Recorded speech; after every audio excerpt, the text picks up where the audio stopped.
मित्रों, मैं बसंत साहू भारतीय ग्रुप ऑफ कॉलेज दुर्ग से, और आज हम पढ़ेंगे D.Ed सेकेंड ईयर से ही वैदिक रीति से या वैदिक विधि से वर्गमूल कैसे निकाला जाता है, या वर्गमूल के साथ साथ हम घनमूल कैसे निकालेंगे। ठीक है, आज हम इसके बारे में चर्चा करेंगे। ओके, पिछले क्लास में हम क्या देखे थे कि वैदिक रीति से किस प्रकार से हम गुणा कर सकते हैं। ठीक है, वहां पर हमने दो विधि देखे थे, एकाधिकन पूर्वण विधि और एक एकाधिकन पूर्वण विधि हो गया है ना, और एक कौन सी विधि हो गया था आपका, एक न्यूनयन विधि। ठीक है, इसके द्वारा हम देखे हैं कि आप किस प्रकार से किसी भी संख्या को गुणा कर सकते हैं। ठीक, तो आज हम क्या देखेंगे कि वैदिक रीति से ही किसी भी संख्या का हम वर्गमूल कैसे निकालेंगे और घनमूल कैसे निकालेंगे। ठीक है, इसके बारे में हम आज चर्चा करेंगे। ओके, तो पहला विधि हम देखेंगे वर्गमूल निकालने का वैदिक रीति। पहला है आपका विलोकनम विधि। कौन सी विधि है? विलोकनम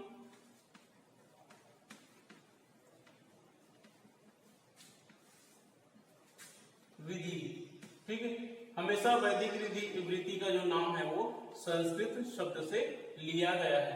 ठीक है ना, तो विलोकनम विधि, तो इसमें क्या होता है कि 5 अंकों तक का ही जो, या 5 अंकों तक की पूर्ण संख्याओं का वर्गमूल हम निकाल सकते हैं। ठीक है, यानी कि जो 5 अंकों तक की जितनी पूर्ण संख्याएं होती है उसकी हम एक अवलोकन सारणी के द्वारा वर्गमूल आसानी से निकाल सकते हैं। ठीक है, विलोकनम विधि के द्वारा। ठीक है, तो आइए हम इसके लिए एक तालिका बनाना पड़ता है हमको इसमें। ठीक है, तो पहले लिखेंगे अंक जो लेंगे हम लोग 0 से 9 तक का अंक लेंगे, जिसको आप बाइनरी नंबर बोलते हैं जिसको। ठीक है, उसके बाद अंक का इकाई लिखेंगे, अंक का इकाई। ठीक है, सॉरी, अंक का वर्ग देखेंगे ना, फिर वर्ग की इकाई देखेंगे। अंक का वर्ग, अंक का वर्ग। ओके, उसके बाद वर्ग की इकाई, वर्ग की इकाई। इस प्रकार से हम वहां पर 3 पंक्ति बना लेंगे।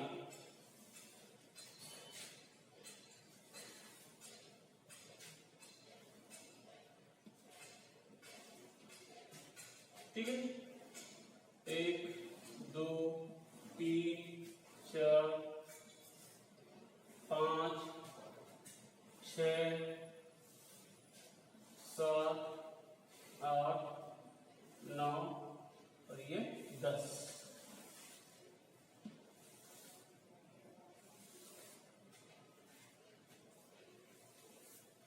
एक हम यहाँ पर पंक्ति बना लिए हैं, उसमें कॉलम बना लिए हैं। जो अंक हम लेते हैं, ठीक है, हम जो अंक लेंगे वो 0 से लेकर 9 तक लेंगे। ठीक है, 0 1 2 3 4 5 6 7 8 और ये 9। ठीक है, 0 से 9 तक का अंक हो गए। अब क्या करेंगे, इन अंकों का वर्ग निकालेंगे, इन अंकों का वर्ग। जैसे कि 0 का वर्ग क्या होता है 0, 1 का वर्ग क्या होगा 1 होगा, 2 का वर्ग क्या होगा 4, 3 का वर्ग क्या होगा आपका 9, 4 का वर्ग होगा। इस प्रकार सबको वर्ग लिखे जाएंगे। ठीक है, ये हो गया 81 9 का वर्ग। अब क्या करेंगे, यहाँ पर वर्ग की इकाई, ये जो हम वर्ग निकाले हैं उसकी इकाई लिखेंगे। तो 0 के यहाँ पर वर्ग 0 ही आया है, तो 0 का इकाई क्या होगा 0, इसका इकाई 1 ही है, इसका इकाई 4 है, इसमें 9 है, इसमें 16 का इकाई क्या है, इकाई अंक क्या है यहाँ पर 6 है, यहाँ पर 6 लिखेंगे। इसका इकाई अंक 5 है तो 5 लिखेंगे, इसमें 6 9 फिर 4 और 1। ठीक, वर्गों की इकाई यहाँ पर अंक लिखे हैं। ओके, तो इससे हमको क्या पता चल रहा है, यहाँ पर हम एक और कॉलम बनाएंगे, वर्ग की इकाई। ठीक है, इसी सारणी से हम बता सकते हैं कि कि कौन कौन सा नंबर आएगा तो वहां पर वर्गमूल में कितनी संख्या होगी। ठीक है, तो यहां पर लिखेंगे वर्गमूल की इकाई अंक, इकाई अंक, या वर्गमूल संख्या की इकाई अंक बोल सकते हैं। पहले देखो अब यहाँ पर कौन कौन सा अंक आया है, शून्य से 9 तक के इकाई के वर्ग की इकाई में शून्य आया है, फिर 1 आया है और 4 आया है, 5 है, 6 है और 9, इतना ही अंक यहाँ पर आया है। ठीक है, अब इस अंकों में से हमको ये देखना है कि शून्य किस में आया है, सिर्फ शून्य में आया है, इसका मतलब शून्य की जो वर्गमूल की गई अंक क्या होगा, शून्य ही होगा, ये तो सबको मालूम है। इसी प्रकार से एक कहाँ कहाँ आया है, यहाँ पर 2 में आया है और 9 में आया है। ठीक है, यहाँ पर तो इसका मतलब क्या है, वर्गमूल की इकाई अंक क्या होगा, 2 होगा या 9 होगा, 2 होगा या 9 होगा। इसी प्रकार से 4 कहाँ कहाँ आया है, 2 के लिए आया है और 8 के लिए आया है। इसका मतलब यहाँ पर 4 के वर्गमूल की जो इकाई अंक क्या होगा, 4 भी होगा और सॉरी 2 हो सकता है या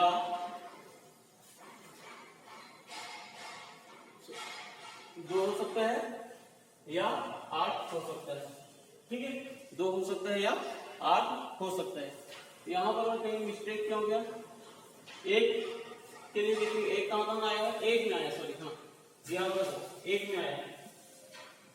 एक अंक की या जिसकी अंक इकाई होगी, ठीक है, उसके वर्गमूल की इकाई में 1 भी हो सकता है या फिर 9 हो सकता है।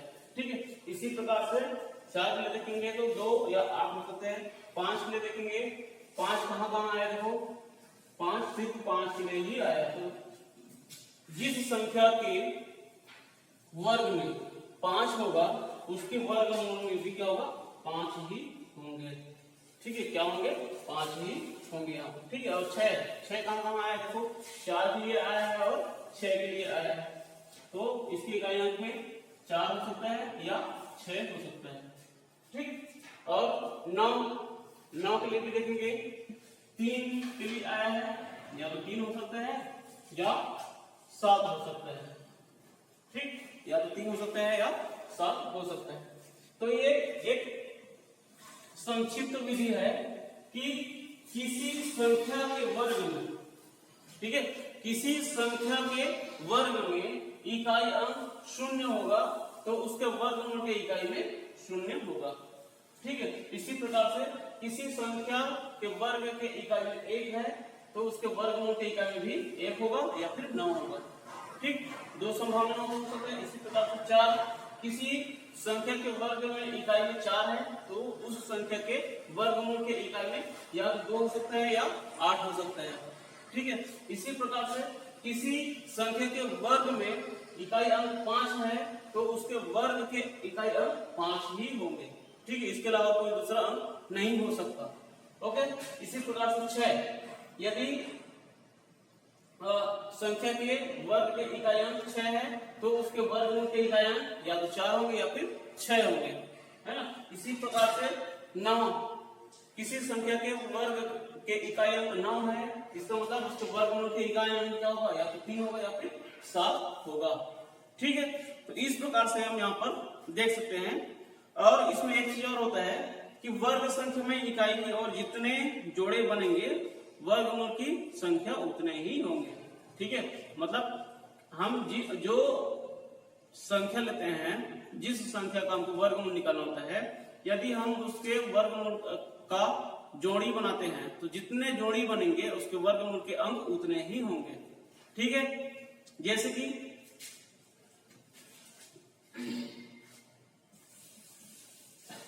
ये कौन सी विधि है आपका, विलोमन विधि इसको कहते हैं, है ना।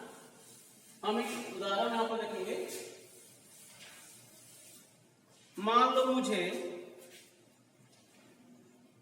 3969, ठीक है, इसका मान मुझे वर्गमूल निकालना है, इसका मान मुझे वर्गमूल निकालना है ना। तो कैसे होगा, यहाँ पर सबसे पहले तो ये है कि यहाँ पर कितने जोड़े बनेंगे, ये जो अंक हम लिए हैं उसमें कितने जोड़े बन रहे हैं, दो तो वर्गमूल निकाल रहे हैं तो वहां पर दो का ही जोड़ी बनाना है। ठीक है, तो यहाँ पर एक जोड़ी हो गया, हमेशा जोड़ी जो बनाएंगे वो इकाई से ही स्टार्ट शुरू करते हैं ना, तो ये एक जोड़ी हो गया, ये दो जोड़ी हो गया। ठीक है, तो 3969 में सिर्फ दो ही जोड़ी बन रहा है, इसका मतलब उसके वर्गमूल में कितने अंक होंगे, 2 अंक होंगे। कितने अंक होंगे, 2 अंक होंगे। ठीक है, अब यहाँ पर हम इसको लिखेंगे। पहला उसकी प्रक्रिया क्या है, चूंकि 3969 में 2 जोड़े हैं, अतः वर्गमूल में 2 अंक होंगे। ठीक है, कितने अंक होंगे, 2 अंक होंगे। ठीक है, हो गया। उसके बाद क्या करेंगे, वर्गमूल की इकाई देखेंगे, जो संख्या की इकाई लिखेंगे। ठीक है, संख्या के इकाई, यहां पर 2 जोड़े बने हैं, ये एक, इसको हम बोलेंगे दाएं जोड़ा, इसको बायां जोड़ा कहेंगे। ठीक है, अब हम क्या करेंगे कि जो आपका अंक के इकाई में, दोनों अंक के इकाई में देखो कितना है, अंक के इकाई में 9 है। कितना है, 9 है। ठीक है, तो 9 का वर्ग कितना होगा, 81 होगा। 9 का वर्ग कितना है, 9 का हम वर्गमूल देखेंगे ना, इकाई में कितना है, 9 है। ठीक है, संख्या की इकाई में कितना है, 9 है। तो इसका मतलब क्या है, 9 में देखो इकाई अंक 9 है, संख्या की इकाई में 9 है, तो इसका मतलब क्या है, उसके मतलब क्या है, 9 के लिए वर्गमूल की इकाई अंक क्या हो सकता है, या तो 3 हो सकता है या 7 हो सकता है। ठीक है, अतः वर्गमूल के इकाई अंक कितना होगा, 3 या 7 होंगे। ठीक है, क्या होगा, 3 या 7 होंगे। ठीक, ये हो गया। मतलब इकाई अंक यहाँ पर हम देख सकते हैं, या 3 हो सकते हैं या फिर 7 हो सकता है उस वर्गमूल के इकाई में। ठीक है, उसके बाद तीसरी ये बोलता है कि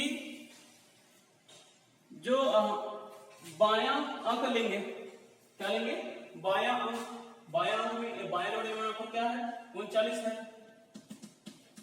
ठीक है, 39 के निकटतम, जो आपको बायां अंक होता है उसके निकटतम वर्गमूल देखेंगे, निकटतम वर्गमूल के इकाई देखो, 39 के वर्गमूल की इकाई, 41 के निकटतम जो वर्गमूल है उसका इकाई देखेंगे। तो 41 के निकटतम हमको ऐसी संख्या देखना है, ठीक है, जिसका वर्गमूल पूर्णांक संख्या में आए, यानी कि दशमलव के रूप में ना आए। तो हम देखेंगे यहाँ पर 39 के आसपास क्या है, 36 आता है। क्या आता है, 36 आता है, और 36 का वर्गमूल कितना आ रहा है, 6 आता है। ठीक है, उसकी इकाई में कितना आता है, 6 आता है। ठीक है, 6 है।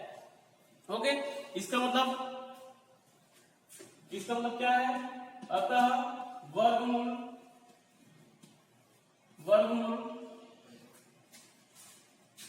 या तो 63 होंगे या 67 होंगे। ठीक है, या 63 होंगे या 67 होंगे। ठीक है, ये हो गया। अब हमको वर्गमूल तो मिल गया है, वो वर्गमूल क्या हो सकता है, या तो 63 हो सकता है या फिर 67 हो सकता है। ठीक, अब हम यहाँ पर ये देखेंगे 63 और 67 के बीच में ऐसे संख्या लिखेंगे, 63 और 67 के बीच में हमको ऐसी संख्या देखेंगे जिसकी इकाई 5 हो। क्या हो? जिसकी इकाई 5 हो। ठीक है।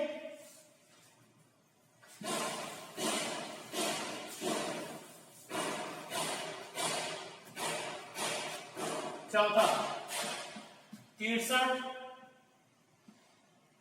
व 67 के बीच ऐसी संख्या जिसकी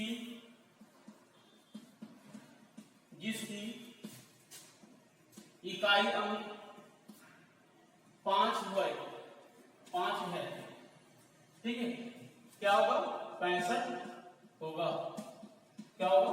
65। दोनों के बीच में हम ऐसी संख्या देखेंगे जिसकी इकाई में क्या हो? 5 हो। ठीक है। अब हम इस 65 का वर्ग देखते हैं।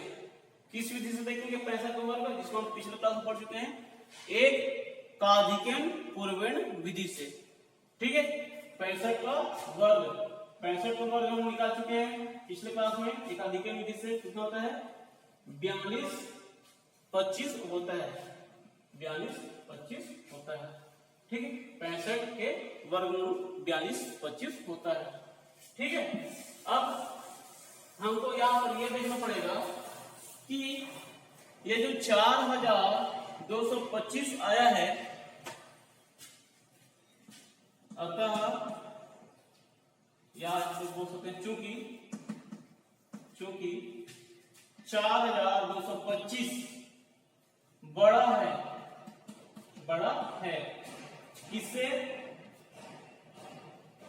किससे बड़ा है?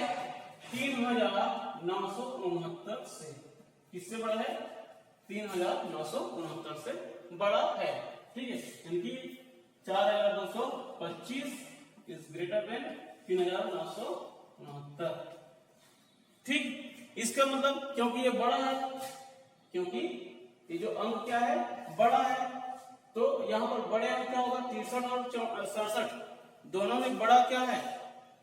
दोनों में बड़ा अंक क्या है यहां पर?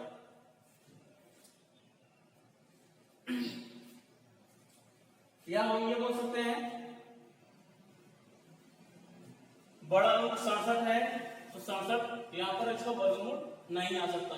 या हम इसको ये बोल सकते हैं कि दूसरे शब्द में इसको बोल सकते हैं कि 3969 छोटा है 4225 से। ठीक है। छोटा है, ये हम जिस अंक का वर्गमूल निकालते हैं वो छोटा है या बड़ा है उस पर डिपेंड करता है उसको वर्गमूल, है ना। यहाँ पर छोटा है, इसका मतलब यहाँ पर 63 और 67 में से जो छोटा अंक है वो उसका वर्गमूल कहलाएगा। ठीक है। यानी कि 3967 का वर्गमूल क्या होगा? 63 होगा। ठीक है। अतः 3969 का वर्गमूल कितना होगा? 63 होंगे। ठीक है। 63 होंगे। इस प्रकार से हम वर्गमूल निकाल सकते हैं। ये कौन सी विधि है? आपका विलोकनम विधि। ठीक है। इसी प्रकार से आप द्वंद्व योग विधि से भी निकाल सकते हैं, जिसको हम पिछले क्लास में पढ़ चुके हैं, है ना। इस विधि में क्या करते हैं कि किसी भी पूर्ण संख्या या अपूर्ण संख्या का वर्गमूल ज्ञात करने के लिए हम इस विधि का प्रयोग करते हैं। ठीक है। द्वंद्व योग विधि का भी आप निकाल सकते हैं इसी तरीके से। ठीक। अब हम यहां पर देखेंगे घन कैसे निकालते हैं, घनमूल कैसे निकालते हैं, घन या घनमूल कैसे निकालते हैं। ये तो हो गया आपका वर्गमूल निकालने की विधि। ठीक है।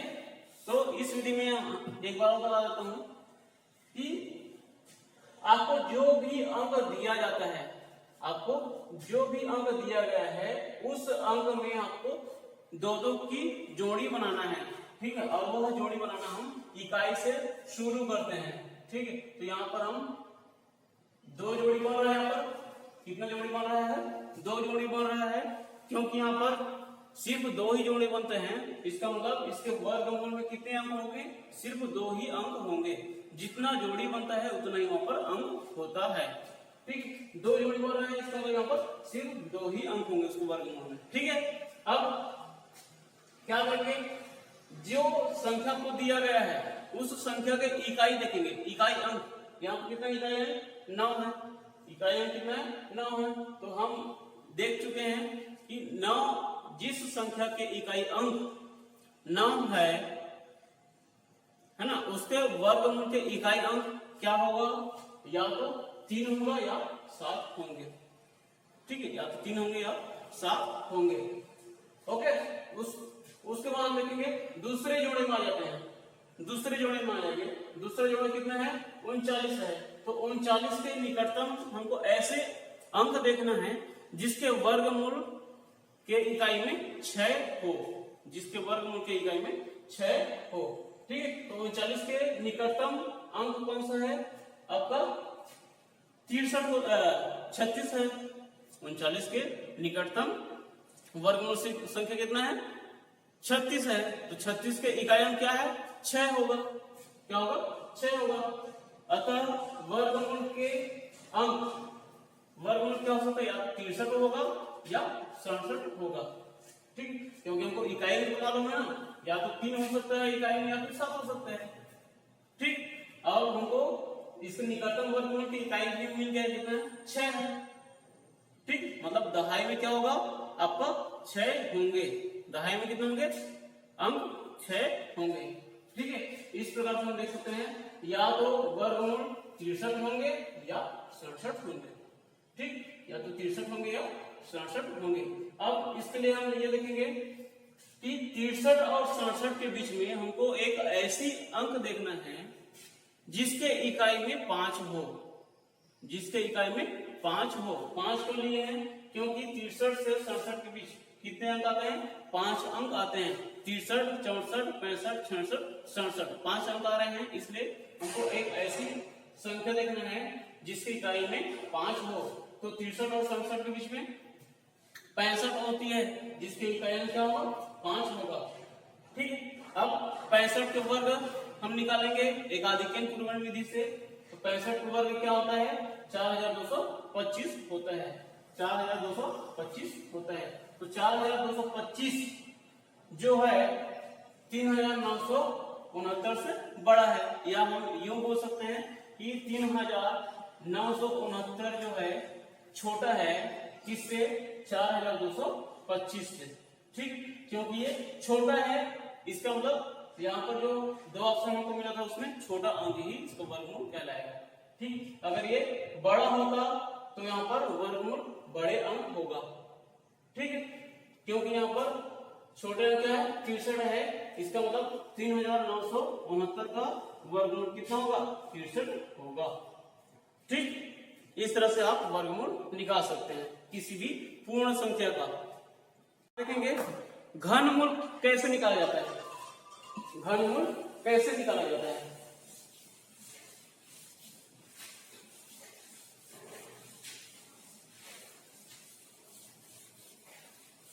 अब क्योंकि वर्गमूल में हम 2-2 का जोड़ी बनाते हैं, लेकिन घनमूल में हम 3-3 के जोड़ी बनाएंगे। कितने की जोड़ी बनाएंगे? 3-3 की जोड़ी बनाएंगे हम।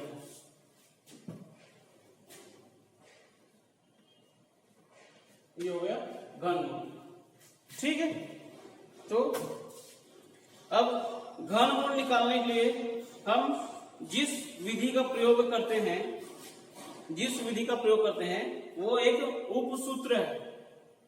वो एक क्या है? उपसूत्र है। क्योंकि हम आपको बता चुके हैं पिछले क्लास में कि वैदिक रीति में कुल 16 सूत्र दिए गए हैं। ठीक है, कुल 16 सूत्र दिए गए हैं और उनके साथ साथ ही 16 ही उपसूत्र भी दिया गया है। ठीक है, जितने सूत्र है उतने ही उनके उपसूत्र भी हैं।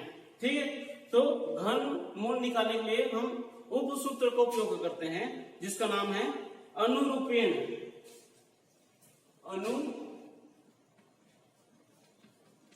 अनुरूपेण विधि। ठीक है, अनुरूपेण विधि। ठीक है, हमको यदि घनमूल निकालना है किसी संख्या का तो उसके लिए हम अनुरूपेण विधि का उपयोग करते हैं। ठीक है, ये एक उपसूत्र कहलाता है। अब चूंकि हमको मालूम है कि a प्लस बी पूरे के घात 3 बराबर क्या होता है सूत्र इसका? इसका सूत्र होता है a क्यूब धन 3a का वर्ग b धन 3b a b का वर्ग धन b। ठीक है, तो यह है a प्लस b का होल क्यूब इक्वल टू होता है a cube plus 3a square b plus 3a b square plus b cube. ठीक है, तो या इसी को हम और में a बटे b पूरे का 3 बराबर a क्यूब बटे 3a स्क्वायर b बटे 3a b स्क्वायर बटे b क्यूब। ठीक, इस रूप में हम उसको लिख सकते हैं। अब मान लो मुझे 23 का घनमूल निकालना है। मान लो मुझे 23 का घनमूल निकालना है या घन निकालना है। ठीक है, यहाँ पर मैं अभी घन निकालने के लिए आपको बता रहा हूँ घन कैसे निकालेंगे इसके लिए। ठीक है, तो यहाँ पर a के रूप में हम मानेंगे, a के रूप में यहाँ पर क्या है 2 है, a के रूप में 2 है और b के रूप में यहाँ पर क्या है 3 है, b के रूप में यहाँ पर क्या है 3 है। अब इसको हम इसी सूत्र में रखेंगे, तो 2 धन 3 या 2/3 पूरे घात 3 बराबर 2 का क्यूब बटे 3 गुणा 2 का वर्ग गुणा 3। ठीक है, बटे 3 गुणा 2 गुणा 3 का वर्ग बटे 3 का क्यूब। ठीक है, इस प्रकार से हम इसको रखेंगे। और जब हम इसको हल करते हैं, तो 2/3 क्यूब इक्वल टू, जब हम इसको हल करेंगे सभी को गुणा करेंगे आपस में और इसको जोड़ देंगे, जोड़ने के बाद आपको आता है उत्तर इसका 12,167 आता है। ठीक है, सभी को हम हल कर लेंगे, इसका क्यूब निकालेंगे, सबको फिर गुणा करेंगे और सभी को हल जोड़ देंगे आपस में, जोड़ने के बाद आपको इतना मिलता है। ठीक है, तो इस प्रकार से आप इसका घन निकाल सकते हैं, इस प्रकार से आप इसको घन निकाल सकते हैं। या और आप चाहें तो इसको 23 गुणा 23 ऐसे भी आप निकाल सकते हैं, लेकिन इसमें बहुत बड़ा अंक आपको मिलता है। ठीक है, ये आपका बहुत अंक हो जाता है और ये इसका सीधा शॉर्ट विधि है। ठीक है, ये होगा आपका घन निकालने की तरीका, घन निकालने की तरीका। अब हम देखेंगे इसमें घनमूल कैसे निकालते हैं। क्या निकालेंगे? घनमूल कैसे निकालेंगे।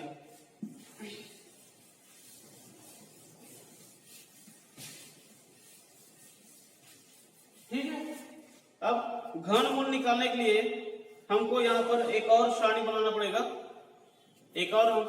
पड़ेगा, इसलिए सबसे पहले पीओसी बनाएंगे, अंक लिखेंगे।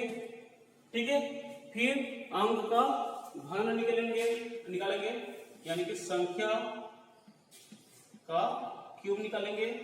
उसके बाद घन संख्या की इकाई, ठीक है, घन संख्या की इकाई। ठीक, उसके बाद घन संख्या का बीजांक आप पिछले क्लास में पढ़ चुके होंगे, छोटे है ना, निचले क्लास में पढ़ चुके होंगे। घन संख्या की बीजांक। ठीक, बीजांक में क्या होता है, कोई भी अंक जिसका हमको बीजांक निकालना है उसको उनके अंक को तब तक जोड़ते हैं जब तक कि वह एक अंक ना हो जाए। ठीक है, मान लो मुझे 12 का मुझे बीजांक निकालना है। ठीक है, मान लो मुझे 12 का बीजांक निकालना है, तो क्या करूंगा मैं यहाँ पर 1 और 2 को जोड़ दूंगा, कितना आएगा 3। इसका मतलब 12 का बीजांक क्या होगा 3 होगा। ऐसे हम बीजांक निकालते हैं। ठीक है, अब यहां पर हम फिर से सरणी बनाएंगे।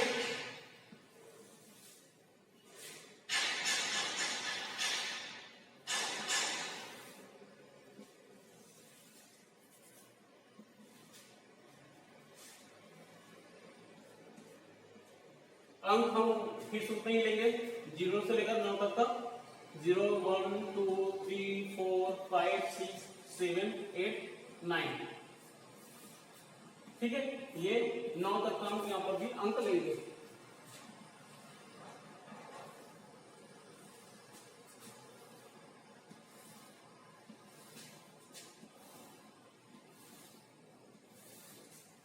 इस प्रकार से हम सारणी बनाएंगे। अब सारणी बनाने के बाद हम देखेंगे शून्य का घन क्या होगा, शून्य होगा। एक का घन एक होगा, दो का घन क्या होगा, 2 दूनी 4 दूनी 8।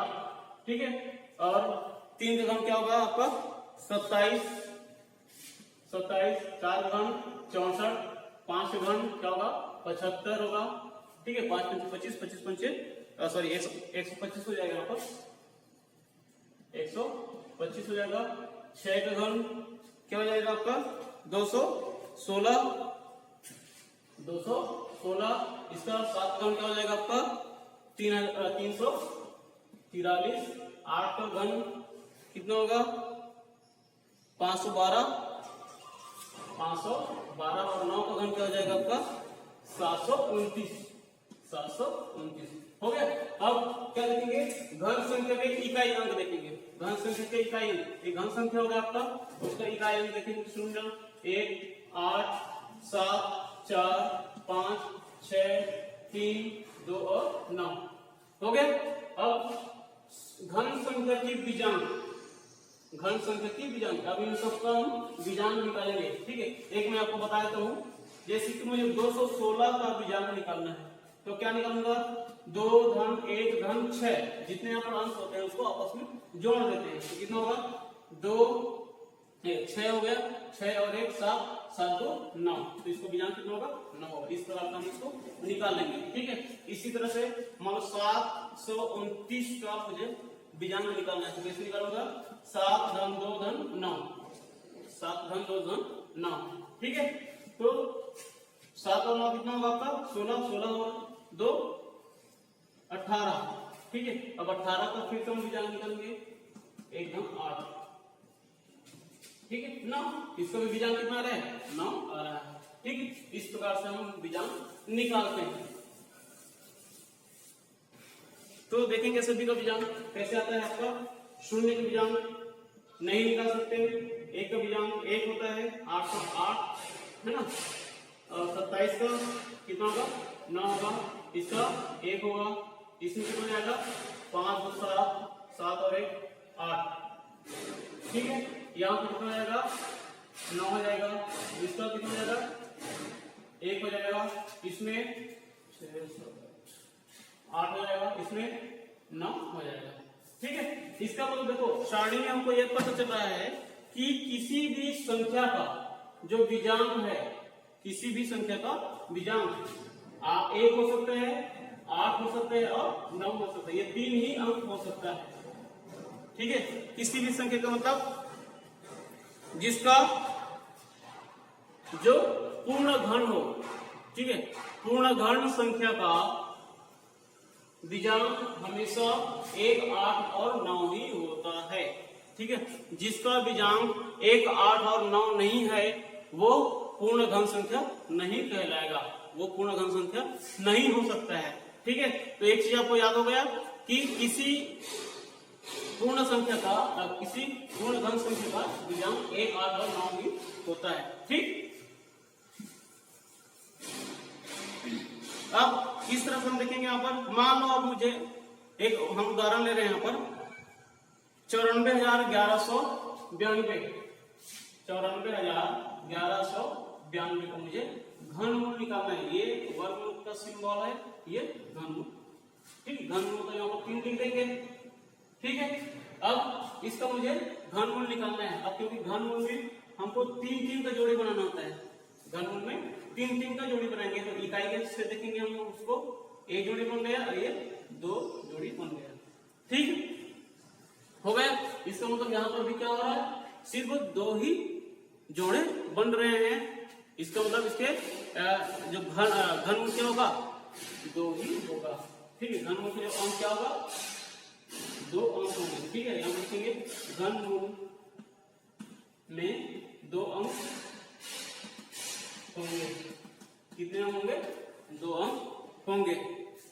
ठीक है, अब संख्या के इकाई अंक देखते हैं।